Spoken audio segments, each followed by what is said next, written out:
Funny how a quiet life can turn loud in an instant. I remember thinking that retirement, or at least semi-retirement, would bring peace. The kind of slow mornings and soft evenings folks my age tend to appreciate more than we admit. There's a kind of romance in the idea of settling down in a place where the only interruptions are birdsong or the occasional knock of a branch against the window. That's what drew me to Willowbrook Heights, a small cabin, a few acres of wooded land, and a gravel road that wound like a memory through trees older than any subdivision sign. But age doesn't always bring wisdom, especially when it comes to power-hungry neighbors and homeowners associations. And one thing I've learned the hard way is this: the more people talk about community standards, the more they usually mean my standards, or else. So it was on an otherwise peaceful morning that a shriek, loud enough to startle squirrels, echoed through Willowbrook Heights. Karen Fitzgerald came storming out of her colonial-style home, her hair still salon-perfect despite the wind whipping it around like an old flag in a storm. Her jaw dropped in horror at the sight that greeted her. An enormous prefabricated shed had been planted squarely in her circular driveway like a beached whale. It blocked her garage, her front steps, even her mailbox. In the distance, the thunderous whop-whop of a cargo helicopter faded over the tree line. And there I was, rolling by in my Ford F-150, slow and steady, arm propped on the window offering her a wave as warm as morning coffee. The look on her face. Worth every penny of that airlift. Let me rewind a bit and tell you how things reached this point. My name is Chen. I'm a software engineer by trade, but these days I've come to value solitude and simplicity more than any job title. 3 years ago, I bought a modest off-grid cabin at the farthest edge of Willowbrook Heights. Technically, it sits inside the HOA boundary lines, but the cabin is tucked so far back into the trees, I figured I'd sidestep the typical suburban melodrama. The gravel road leading to my place has been there since the 1950s, long before any of these neighborhoods were carved out of the land. County records show it's a legal easement. But as you'll see, paperwork means very little to someone who thinks rules are just tools for getting their way. Things were peaceful, right up until 6 months ago, when Karen Fitzgerald bought the empty lot next to my access road. Now, Karen wasn't just another neighbor. She arrived with a mission and a badge, self-appointed ruler of the Willowbrook Heights HOA. She wielded her title like a medieval monarch, what a sword, or maybe a magnifying glass over ants. Her campaign began with passive-aggressive flair. She claimed my truck was too noisy, said the gravel from my road was damaging the grass she hadn't even planted, and accused me, seriously, of being responsible for deer that wandered onto her lot from my wooded property. I did my best to keep things cordial. Offered to pay for a fence between us. She declined, mumbling something about plans. Those plans became painfully clear one Friday evening when I returned from a business trip. What greeted me wasn't peace, but an eyesore. A shed. Not beside my road. Not even near it. Across it. Completely. It was at least 12 feet wide, 16 feet long, HOA beige, and locked up tight with a shiny new padlock. A laminated sign completed the absurdity. Private property of K. Fitzgerald, no trespassing. I had to park on the main road and walk a quarter-mile just to speak with her. I rang the bell, hoping for logic. What I got was a smile so fake it should have come with a barcode. She wore her HOA badge like a sheriff's star, all puffed up and polite in that syrupy way that signals incoming trouble. "Oh Marcus," she said, tilting her head like a teacup poodle, "that road you use?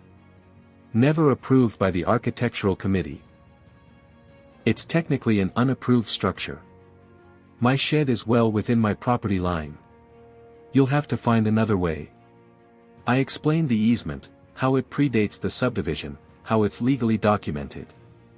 She handed me a 30-page HOA packet and chirped. "Feel free to submit an access request. The committee meets next month." The next morning, I headed to the county courthouse, flipping through dusty records and old maps. Just as I suspected, the easement was valid. Recorded. Binding as a wedding vow.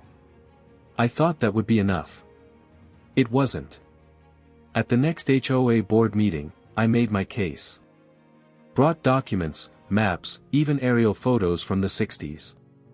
But Karen had stacked the board with her allies, Margaret, Harold, and Patricia, all nodding like bobbleheads as Karen spun her tale of neighborhood harmony. The vote? 4-1 against me.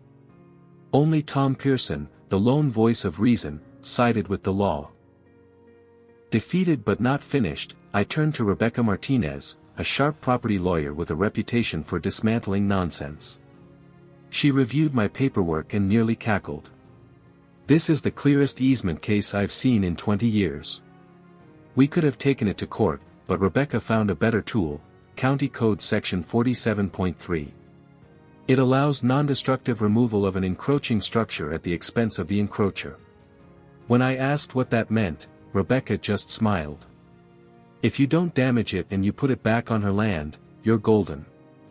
That's when I called Jake Morrison, an old college buddy who runs a heavy lift logistics company.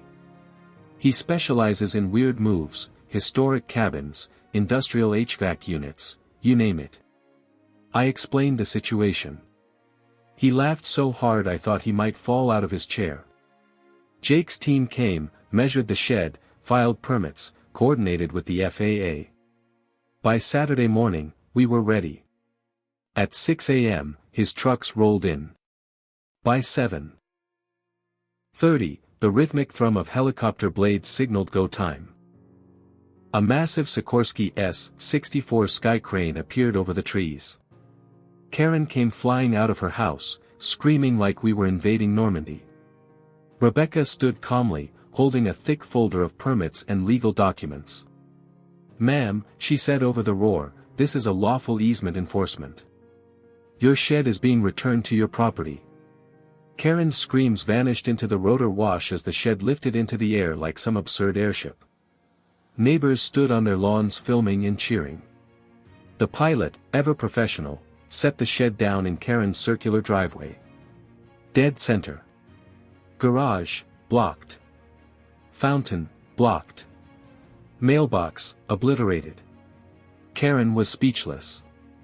Then she wasn't. "This is vandalism," she shrieked. "No," I said. "This is gravity. You're welcome to move it, if you can." Minutes later, Harold from the HOA arrived, clipboard in hand, eyes wide. "Karen," he said. "This shed violates 6 HOA codes. I'm issuing citations immediately." By noon, Officer Daniel Brooks from the sheriff's office had reviewed the footage and the documents. "This is as legal as a barbecue on the 4th of July, he told her. "You'll need to handle it privately."